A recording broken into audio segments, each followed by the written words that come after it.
I welcome all of you to another lecture. Today's speaker is Trishan Mondal. He did his Bachelor's of Mathematics from ISI Bangalore, and now he is now he's in his second year of Masters. He's doing his M.Math from ISI Kolkata. He's mostly interested in topology, especially in homotopy theory. Now we are very happy to have him here, and his lecture is titled Tangled in 3, 3 in 4. Everyone, please keep the mic off if you are not asking the questions. And you can also ask questions in the chat. And this talk will be recorded and put in our YouTube channel. So if anyone needs to refer to it later, please go check out our YouTube channel. We'll upload this there. Now I'll hand over to the speaker, Trishanda. Yeah, thank you. Thank you for the introduction. So just let me know if I'm not audible in some points, because there could be some network issue. So as you can see, like the title of the talk is a little bit strange, but I couldn't give any abstract about this talk because that can contain some kind of spoilers. So I really didn't want to do that. So whatever it is, so mostly whatever I have seen from the past talks, all of you are kind of familiar with what the groups are, and you have some kind of feeling of what manifold is. Those will be like very necessary for this talk, and most of the things I will be doing in a like very pictorial way or kind of a hand wavy way, but those things can be done rigorously also. So if you have any question, just like type it in the chat. I'll be answering them. Okay, so let's begin with. So mostly I'll be talking about knots today, and so we study knots. Those are embeddings of circle in. Okay, so those are the embedding of circle in R3. Now the purpose of this talk is to know, like, why don't we study the embedding of circle in higher dimension, call it R4 or R2. So so this might be a confusion, like why this or is here.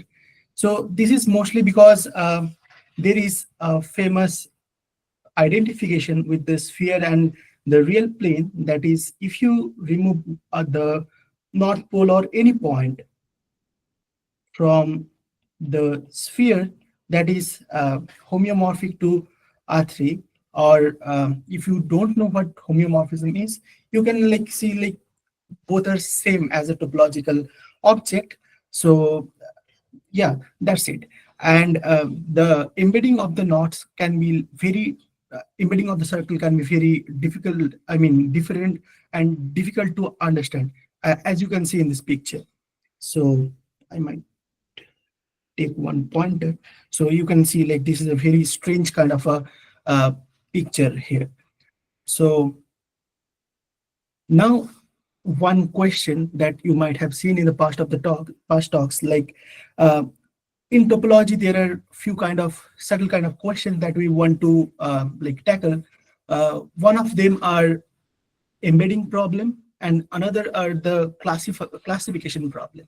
So if we want to classify knots in R3, we want to know like what sort of equivalence can we have between the knots. So here is the example. Like I have given some random knots over here. I don't know what it is, and some other knot. Okay, let me see.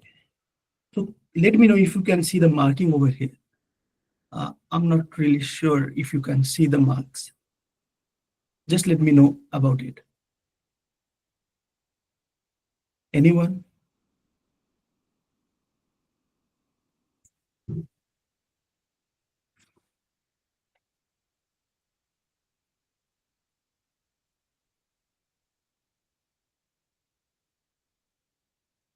Okay, I can see there are some. Okay, just let me know. So I'm writing something over the iPad. If you can really This call is now being transcribed. What? Okay, so if you can't really see the annotations I'm making, just let me know, right? Okay, so so I was talking about equivalence of knots.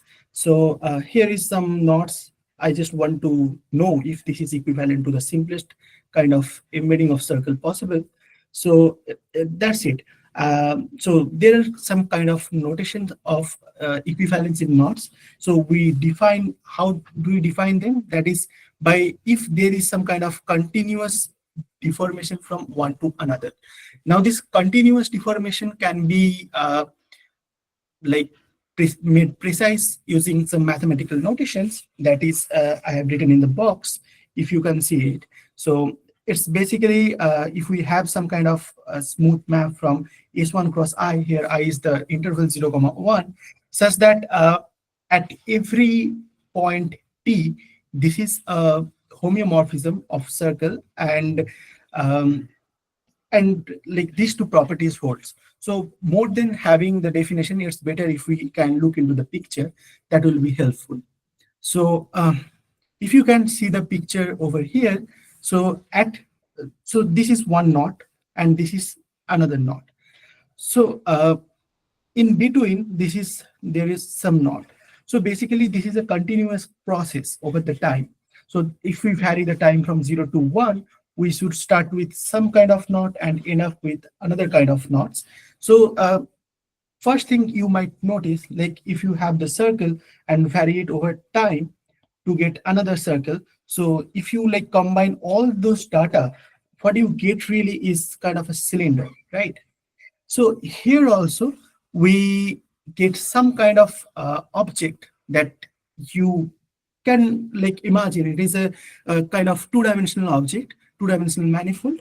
So it will come to our picture later. So by equivalence, what I mean is you can do some kind of continuous deformation from one to another. So these equivalences have been studied previously. So this is a result, if you can see it. So this is a result by Reidemeister. So he said that if two knots are equivalent, those can be achieved by performing any kind of like sequence of these kind of moves. So first move is like you have a knot over here, you just stretch it out to get the simple line. There is no knot over here. And if you have some crossing like this, you can just basically take, if this is the crossing, you are taking this to like, you are separating this to get these lines. So there are not no junction over here. And similarly, if you have some kind of junction, you can slide the upper line downwards to get this thing. So these are basically three kind of moves which you can perform finitely many times to get one knots to another knots. Those are equivalent. And if you have two equivalent knots, there should be some sequence of moves like this that will give you those knots. So this is one of the things. And in R3, this is one of the very, very, very important examples of knots. This is called trefoil knot. So if you look at the junctions here that I have marked in yellow color, or I'm marking it now in a green color. So these junctions are not really among these junctions. You can see basically. So we can't really do anything from here. So this is a unknot, and sorry, this is a knot. That is not a unknot. So basically, this is kind of a simplest kind of knot that you can have in R3. So this and the simple circle are not here. They are not equivalent. Now, the question, how can we distinguish different kind of knots?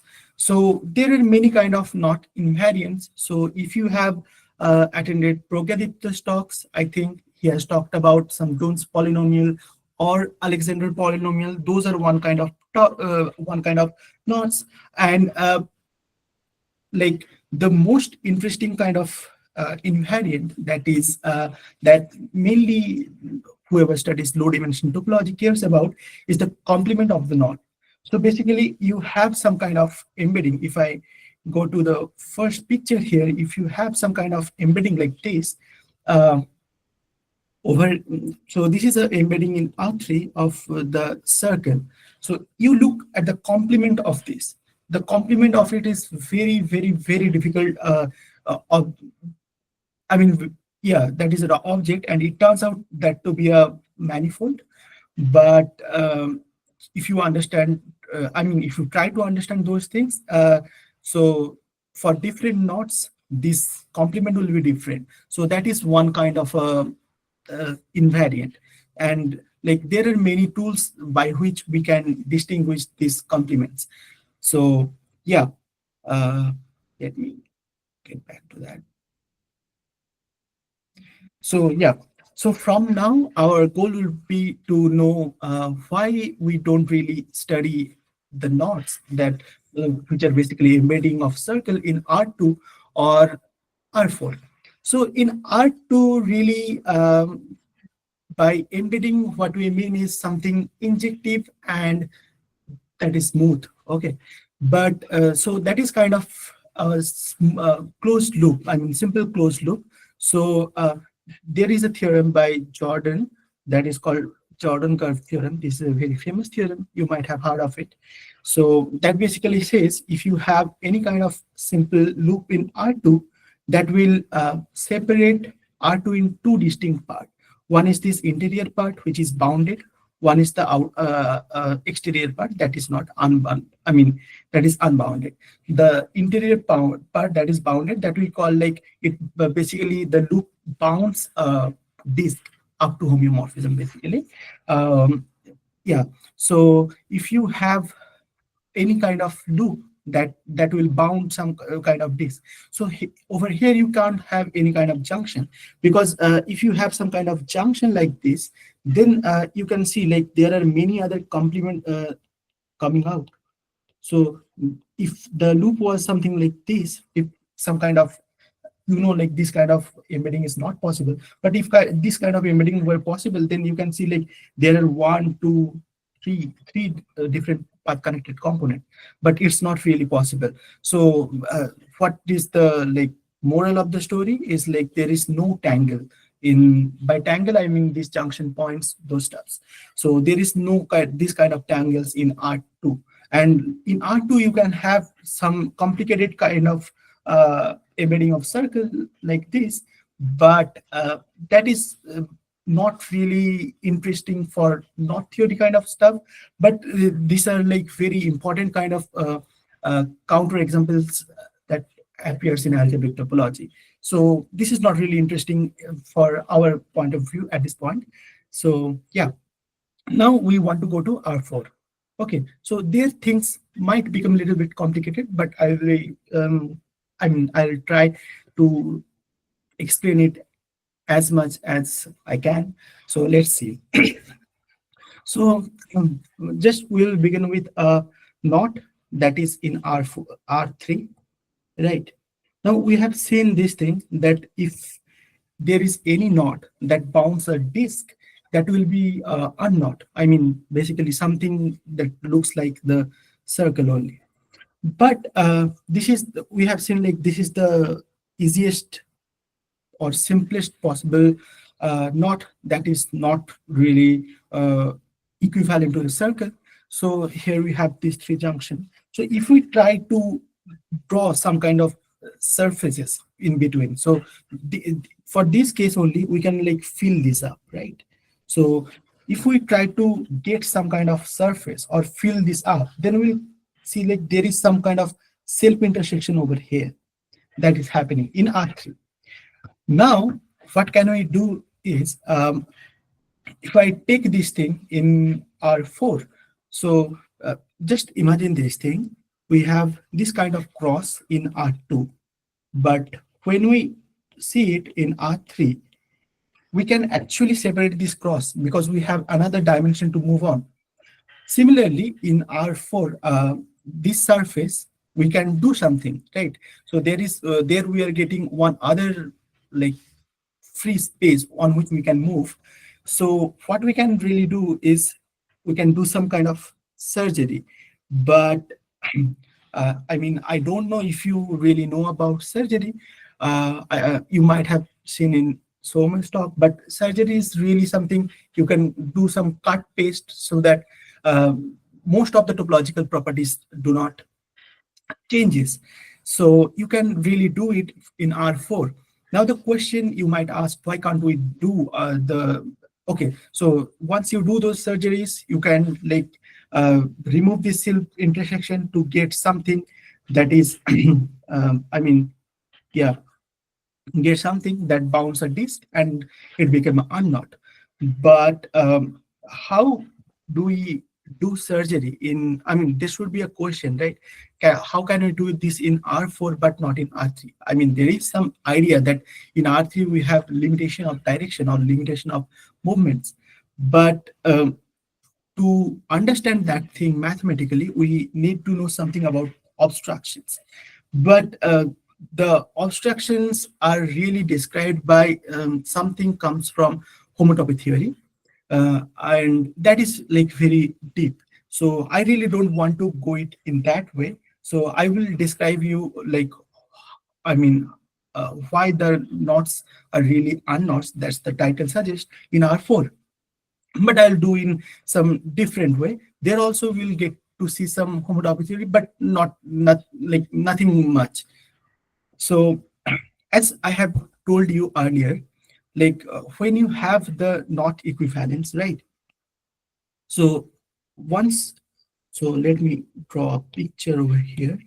Okay, so if you have some kind of this, so you can see like this is not really a knot, this is unknot, so this should be equivalent to the circle. So there should be some kind of transformation that takes at t at 0 to this object and at t equal to 1 to this object. So if you draw all those sections at every time, you get something like something two-dimensional manifold. So this is really the idea of cobordism. So cobordism is nothing like a very high-fi thing. It's basically a definition. So if you have, so this is the definition, which might seem strange, but I will describe you from the picture. That will be very easy to understand. So if you have two knots, let me say, let me mark this, K1 and K2, those are said to be covariant if there is a two-dimensional manifold. You know, I mean, if you don't know what manifold is, you can just assume that is some kind of a safe that locally looks like R2 only, like the place where you are living right now. So around you, you can see it like some flat plane, flat R2, right? But if you look globally, it's not really flat. So by manifold, I mean those kind of sets. So it is a two-dimensional manifold such that the boundary is those knots. So let's come to the picture. So this was our knots, which is basically our knot, as we have, I mean, we can see because, okay, so because we can just pull it up to get something or not. So this is equal to, I mean, this is equivalent to this, but we don't really care about the equivalence for the definition. So there is, I mean, this is the two-dimensional manifold that I was talking about, whose boundary is these knots. This is the knot K1 and this is the knot K2, with the condition that initially it has to have some kind of collar like this.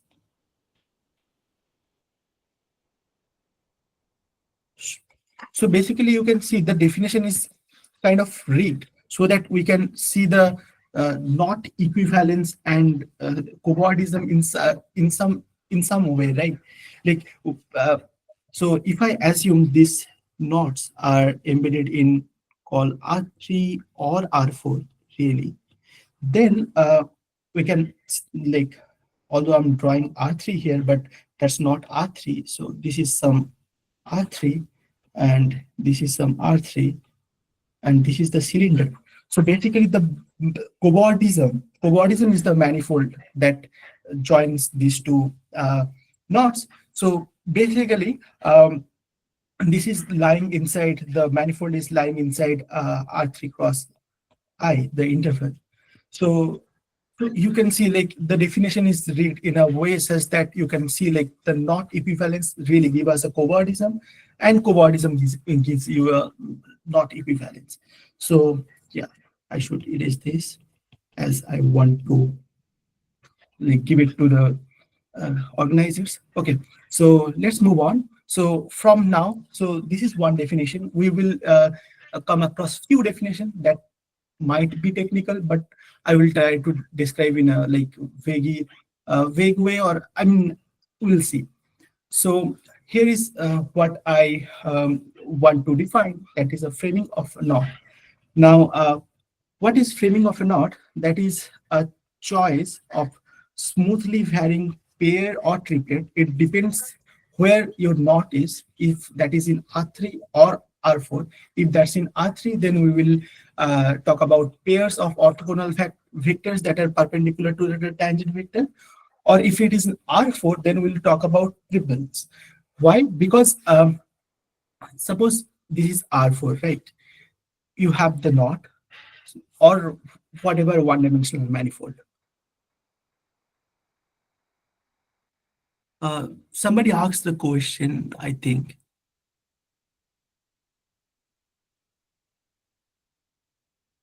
Okay, I can see the question. Can you? Well, I mean, I told you, right? The definition is kind of rigged in a way that we can see the equivalence actually gives us the cobordism. So basically, this is part of a definition that we give, and the importance is so that you can see like. I mean, you will see it soon. I'll probably describe it to you why the color is needed. I mean, that's an excellent question. I will show you. Okay, just wait for a minute. So what I was talking is about the framing. So in R3, the framing is at every point. So here, if you can look at the picture, so these are the tangent at, at a, like on the knots, right? So you want to choose uh, two perpendicular orthogonal vectors. So basically, these two are the choices that is giving us framing on the knot. Now, if you want to understand this framing, there is another way to understand it. Like you were trying to give some kind of um, yeah, you are trying to attach a ribbon along the knot. Okay, so this is kind of equivalent to that. So I can show you by a demonstration. So suppose this is a ribbon and you have this, you just imagine this circle, right? So at every point, this two direction, one up and one down, those are giving you some normal, I mean, orthogonal directions, right? That is orthogonal to the tangent, and you assume the circle to be this. So giving framing is basically equivalent to giving, I mean, attaching a ribbon along to the knot. And there are some fields of like low dimension topology where people study these ribbon knots, because by ribbon knots they have knot and this framing, so they can do some kind of um, well, there is some question, I think.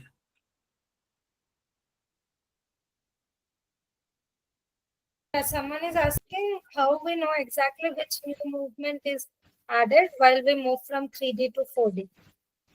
Well, I mean, there are many choices, right? But you certainly know there is some kind of movement. I mean, that's what you basically the obstruction theory tells you in which direction you can perform those surgery. So that is one of the things that I wanted to avoid. That's why I have taken it via this direction. So I mean, yeah. So the for your question, you need to know what obstruction you have. So according to this that obstruction, you will get to know like which direction you have, for free. For I mean, if you really study the obstructions for those surgery, you can see for R3 there is no really any direction, but for R4 there is something. So yeah, I mean, your question is very much related to the obstructions, which I will not be talking in this talk. Okay, so let me see. Okay, so what I was talking is, so giving a framing to a knot is basically equivalent to attaching a ribbon to it in some way. So, and also people in low dimension topology really studies this thing, and we'll see this thing coming one second. Now, I want to talk about a special kind of cobordism, that is framed cobordism. So we understand what cobordism is. That gives us kind of an equivalence between those knots. That is a two-dimensional manifold that gives us kind of equivalence between those knots. But framed cobordism is something more specific. It is a manifold such that it preserves the framing. In which way? There should be a question. So suppose this is one knot with the framing I have given. So this is another knot. We know these two are equivalent. So there is a cobordism. But if there is a framed cobordism, then what can we do is, so here we have a choice of framing, and here also we have a choice of framing. If we move this framing smoothly from here to here, if we can do this over this manifold, then we will call this these two objects as framed coordinate, and this two-dimensional manifold as framed cobordism. So this is not the thing. So this is framed two-dimensional manifold, which is, which we call framed cobordism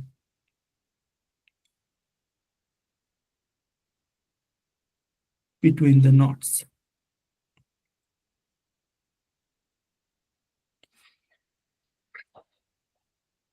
So yeah, and this is one of the important things that you should notice, is that framed cobordism is a equivalence relation. So basically, if you have two knots, those are equivalent.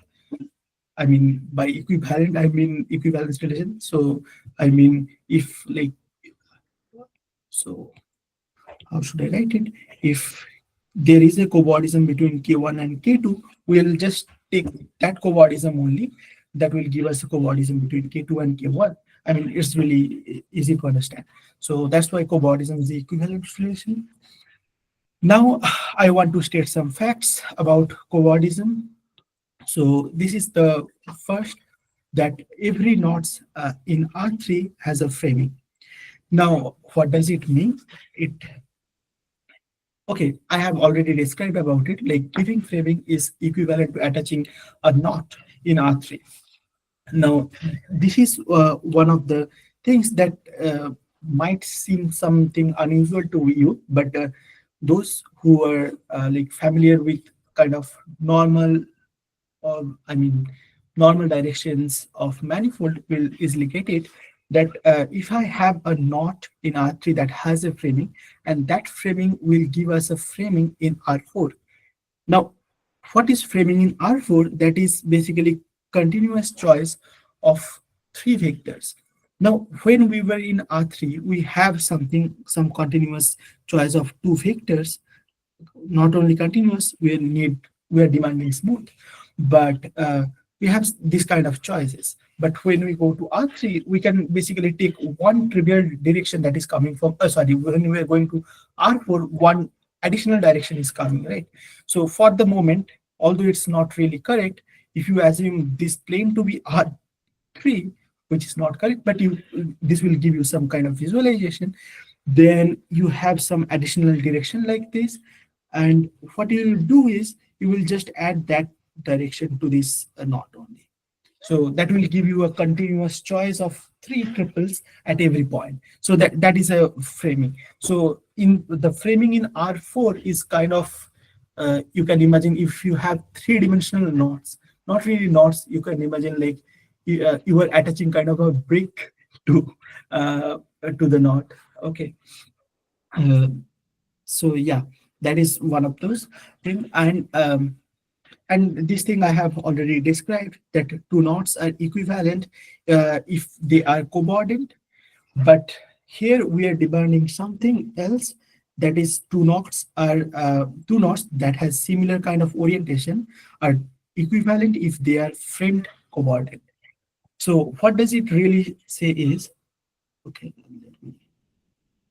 so I have, let's go back to the previous example. So here what you can see is like these are the tangent direction. So this gives you kind of a orientation of this knot, but you could have chosen the tangents in different way, in the opposite way. That is opposite orientation, but and you could have chosen some framing according to that. So we don't want that. We want to have like the tangent space to have same kind of direction. I mean the tangent vector at every point to have same kind of direction. Uh, then we can like talk about it. So if two knots which has similar orientation, they are framed equivalent. So these are some facts, and also we have like seen it previously. Now what I want to define is a new kind of proof defined by this. I will come to this, what this subscript mean and what this R4 is doing here. Now, so this is basically all frame knots, although the what knots here is means something else up to frame cobordism. So here I have quoted the word knots. Basically, this means kind of all framed one manifold. Now, if any of you know that one manifolds are the, I mean, one manifolds, when we are talking about manifolds, mostly manifold without boundary. So the one manifolds are either something diffeomorphic to circle or a collection of disjoint union of those diffeomorphisms. So basically, you all by all frame knots, I mean either you have one knot or collection of knots up to framed cobordism. So this is one group. So what is the group operation over here? That is disjoint union. You have like this knot with some framing and this knot with some framing. Just take the disjoint union. So this will give you a one manifold, and that's where I'm using the term knots. So by knots I mean one manifold in some sense. So this also belongs to this set. So you can see like this is a multiplication operation. So one thing we need to know what the identity of this group is. So any of you have any guess of it? This is really interesting. Like what could be the identity of this set? Remember, this is collection of all one-dimensional manifold. So what kind of simplest, I mean, identity are the simplest thing, right, in the group. So what really is the simplest thing you can think of? That is a circle, right?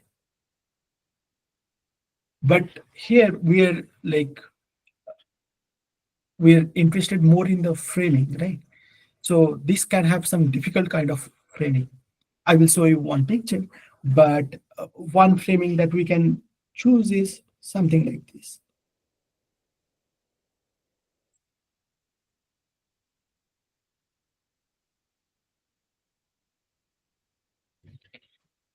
So this is one kind of framing that is possible.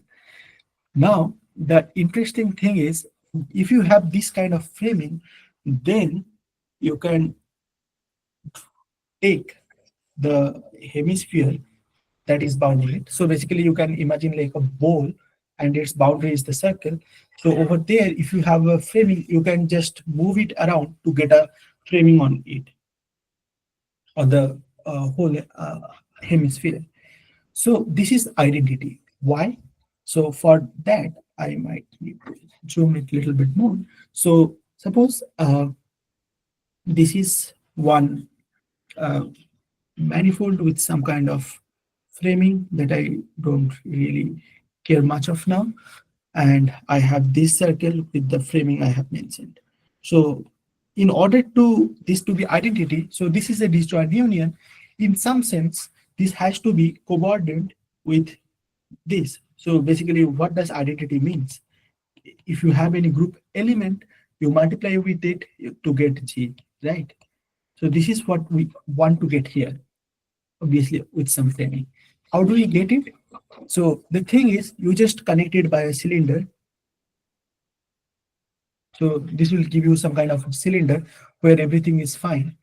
And here you take the disk, the upper hemisphere. So all together, this thing, so these things all together is a two manifold where if you are I mean, if you are like really specific, you can really find a color over here and you have color for this. So you found a cobordism, right? I mean, I know it's looks weird, but you found a cobordism between these two. So in this group, so this identity holds. So this is the identity over there.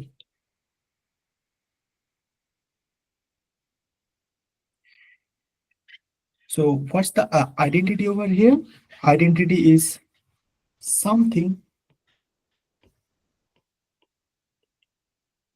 that is diffeomorphic to S1. By diffeomorphic, I mean those both structures are same up to some smooth conditions that bounds disk.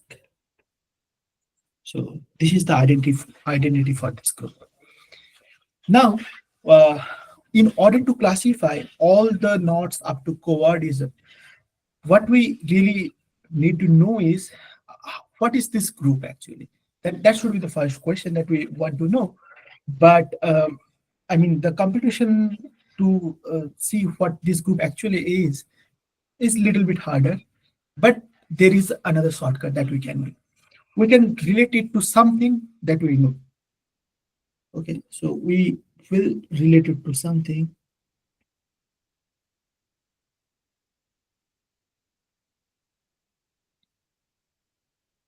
that we know. I mean, by we, I mean, there is some data about that object, some previous mathematicians know.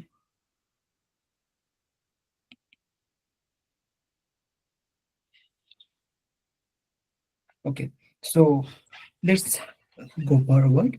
So for that, the idea is we will relate that group to something called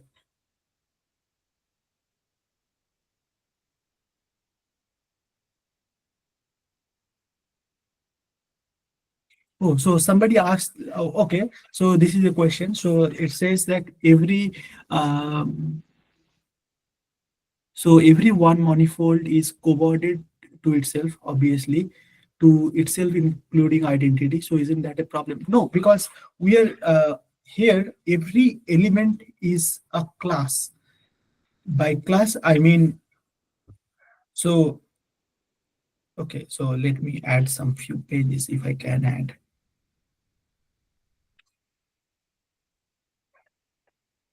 Okay, let me write it here. I will erase it.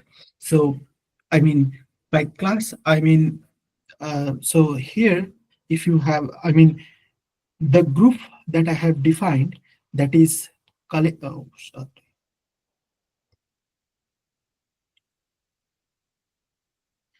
The collection of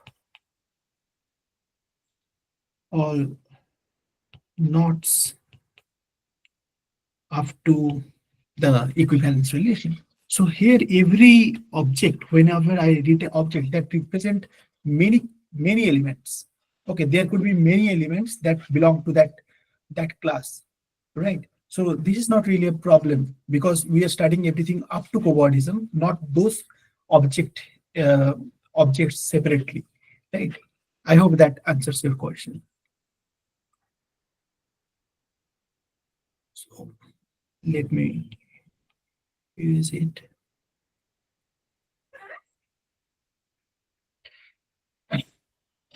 Okay, so what did I say? That I will relate this group to something that we know.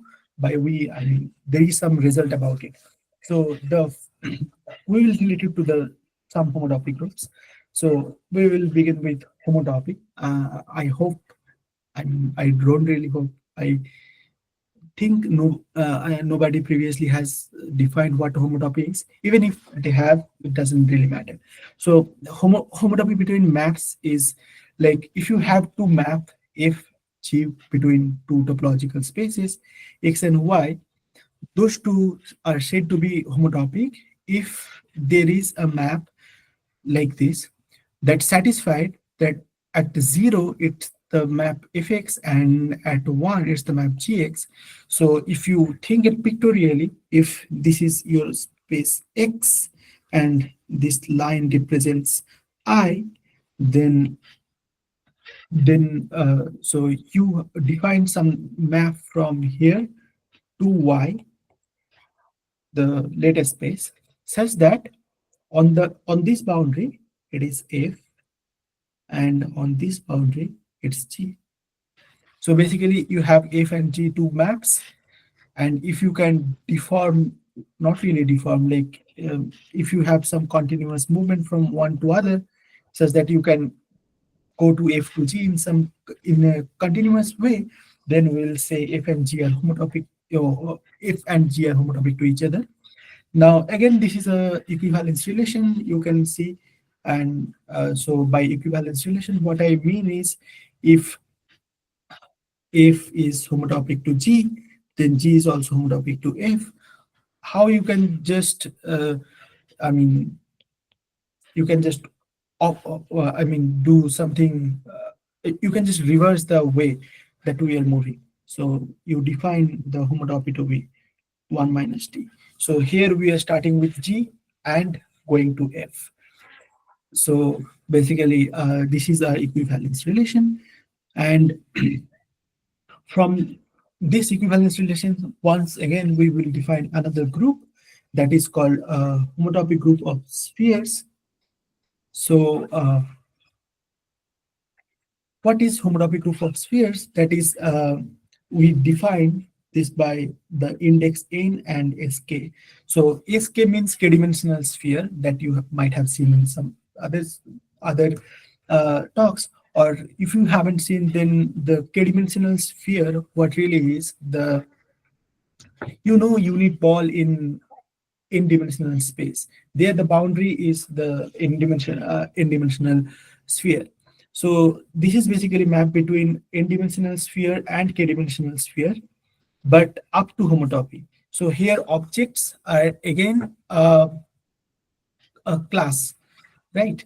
So now we want to know, like, what is the group structure? I mean, how do we get at the group multiplication, and what's the identity?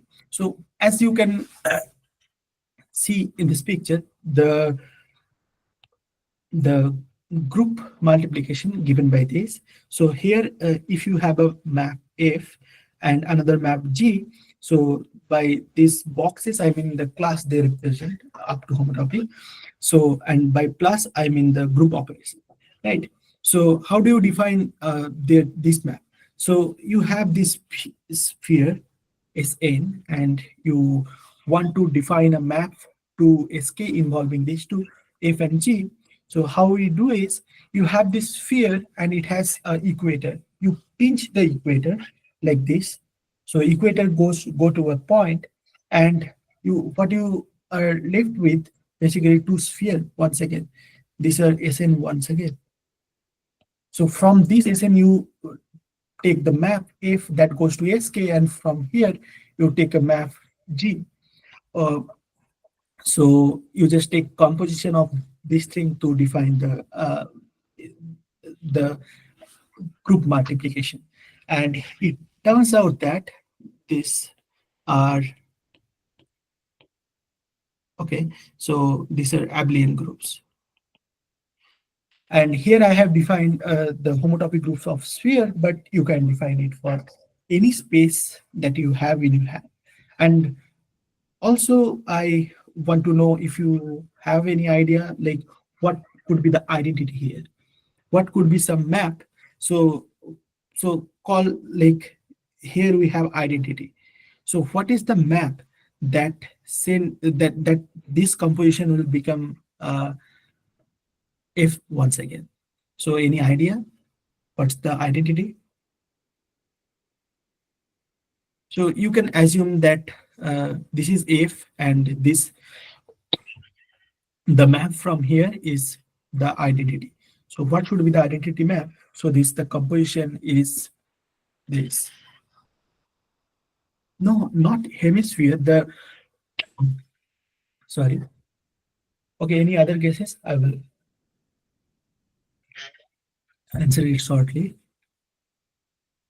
So the identity is basically this part you send to a constant point. Then the composition is so basically you are sending all this thing to a point and if to its place. So the identity is nothing but the constant map that sends from Sn to Sk, but really a point. So so as I have like promised, so I will connect those the group I have defined and this group, the homotopic group. So the first deal is to, I mean, the first thing we want to deal with is,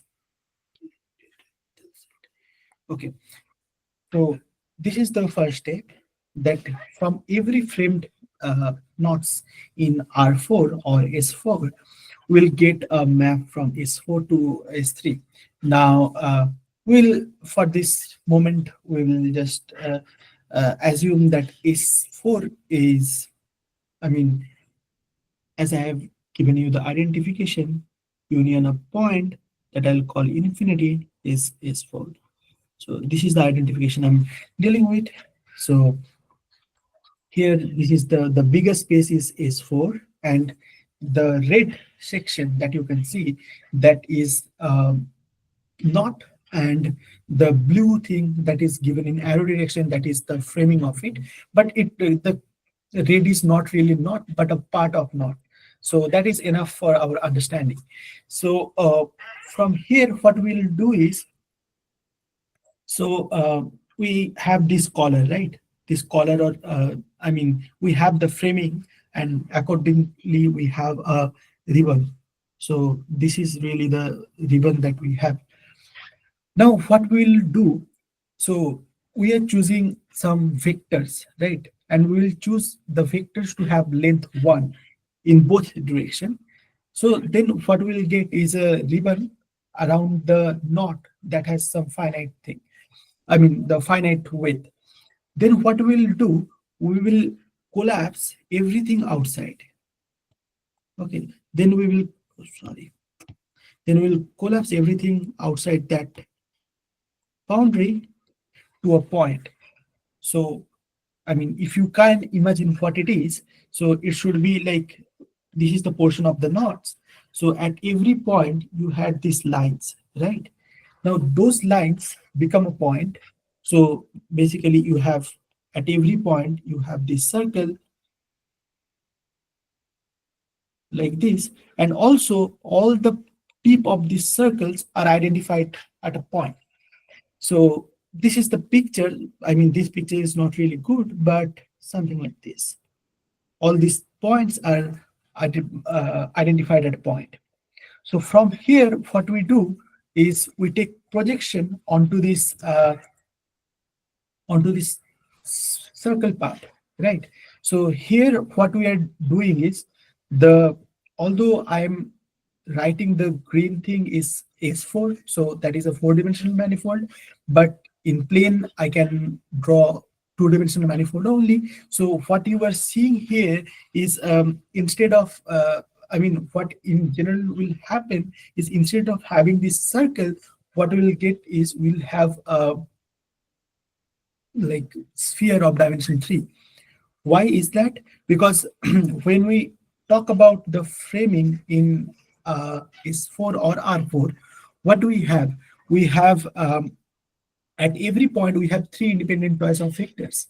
And those vectors around the around the knots will give us kind of a like you are aligning some bricks along the knot, right? So you have some three-dimensional object. Then what you were doing, then you were collapsing everything outside. Then just like this, what we will have is instead of having circle, you will end up having S3. So if you notice this process carefully, you have started with S4 and ended up as S3. So this manifold, the this knot helps you to give you some kind of uh, map from S4 to S3. Now what we'll see is having a map, will how to construct a framed knot. So this is the story, and so huh. So if you have a map, then you can basically approximate or homotopy it to get something smooth. So the maps can be like this. Okay, this is smooth. So the maps can be like this, right? Then what you can do is you just approximate these surfaces by something smooth. And this approximating process will give you a homotopy between this map and something smooth. So whenever we have a continuous map, we can approximate it or homotopy to something smooth map. Now, whenever we have a smooth map like this, then from differential topology, what we get is like there should be some points, not only point, that says that the inverse image of this is a one-dimensional manifold. Now, more about this, what we call it is, I mean, if you are interested, you can just check what is search theorem plus pre-mesh theorem.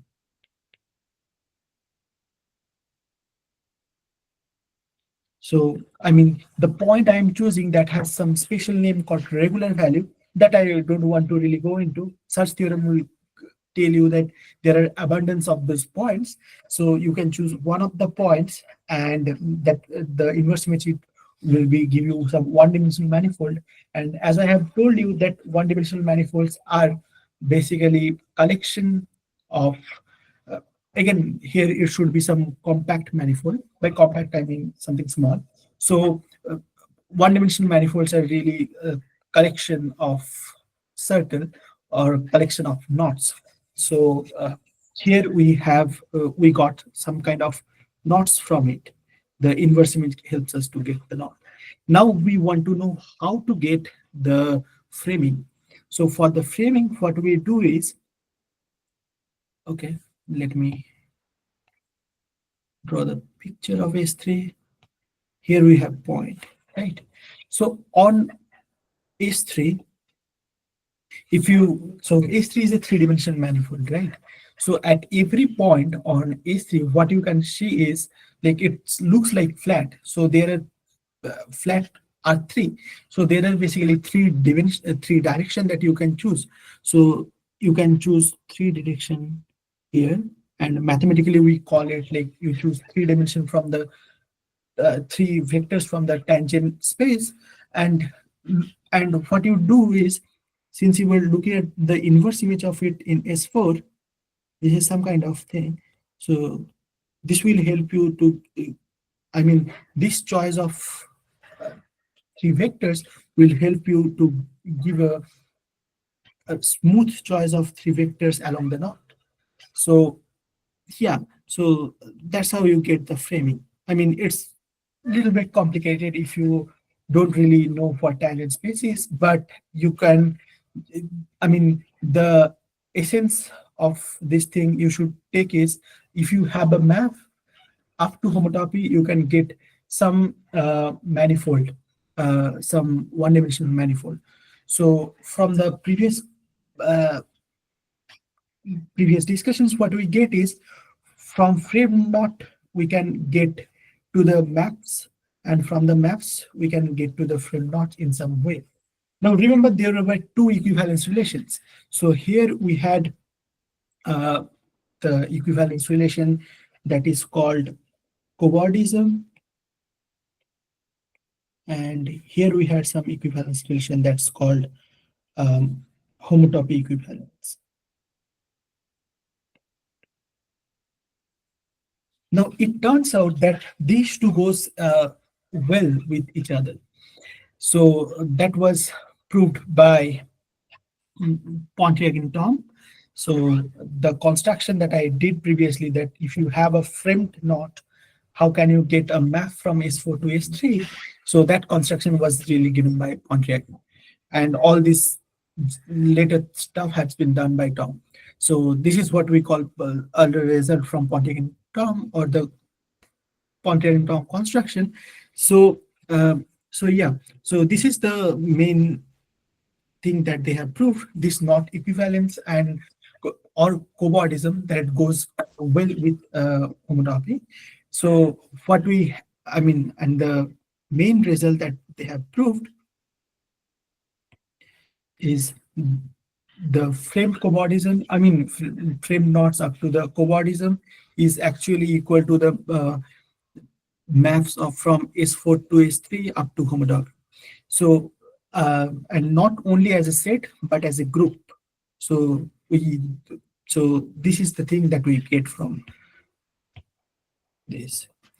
Now, as I have already told you earlier, this group has been, I mean, the computation of this group has been done by algebraic topologists earlier. So we know what this group is, and thus we have classified all the knots up to, not only knots, I mean, framed one-dimensional manifolds in R4 up to cobordism, right?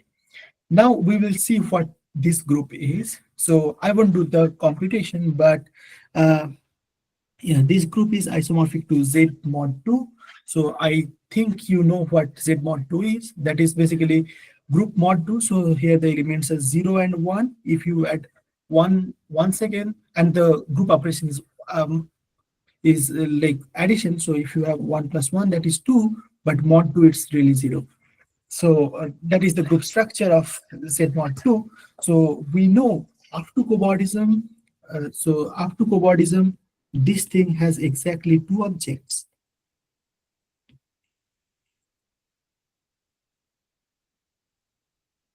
Right. Now what I will give you is this first thing. This is the thing that we have seen. Now this thing bounds a disk. That's why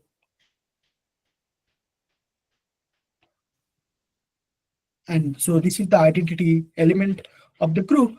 And there is one other structure that I will describe. So what is so this is a kind of one-dimensional manifold that the framing is given by this. So basically here, if you try to put ribbon on it, so you have to do some kind of twist. So for the snips, for the previous case, this is the circle here. I don't really need to do any kind of twist, but if you try to put this ribbon along these knots, you have to like do some kind of a twist. So whenever you have a twist, then, and this is not, this doesn't, I mean, this A doesn't really have any kind of twist, but B has one kind of a twist.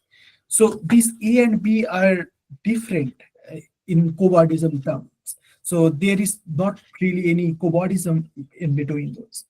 Now, so, and we know like up to cobordism, there are only 2 objects in this place. So what are these objects? These objects are A and B only.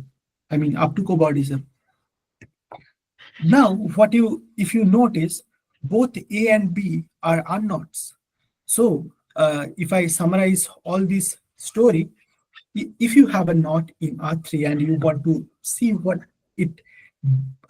what happens if you take the corresponding embedding in R3, then you should like, this is the summary of what happens. So you have a knot that gives, I mean, if you attach a ribbon around it, you will get a natural framing. And from the framing, so there is a inclusion of this or inclusion of R3 inside R4. So this inclusion will give you a framing on the knot. And we know that the knot is coordinate to A or B because that's the group structure. So, and we have also described previously that cobordism is actually rigged in a way that gives you equivalence relation, but cobordism is a term that actually generalizes other cases also. Like we can study embedding of some manifold in some bigger manifolds also, but this talk is only specified to the knots. So what we get is that both are not equivalent. So any knot that you take in R4 are not equivalent to A or B, and both are unknowns. So there is really no tangles in R4, whereas there was some tangles and junction in R3. That is the title of the talk, and yeah, that's all I have for this talk. If I, yeah, I think it's it's over. If any of you have any question, please ask me. You can unmute yourself and ask me. You don't really need to type.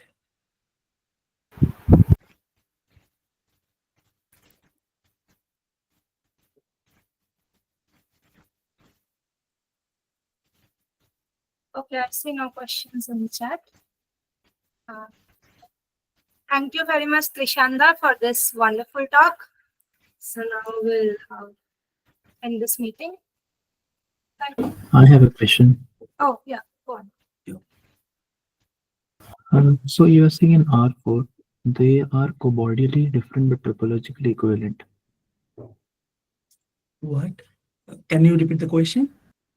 You are saying that both are unknowns in R4, but they are not coboidant.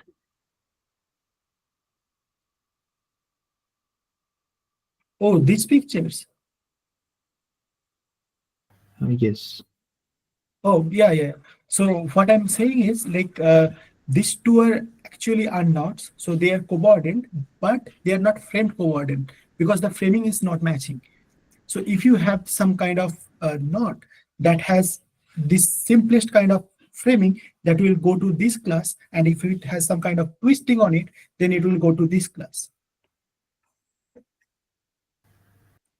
You, Okay. so So there are only means there are topologically there are only unknowns in R4.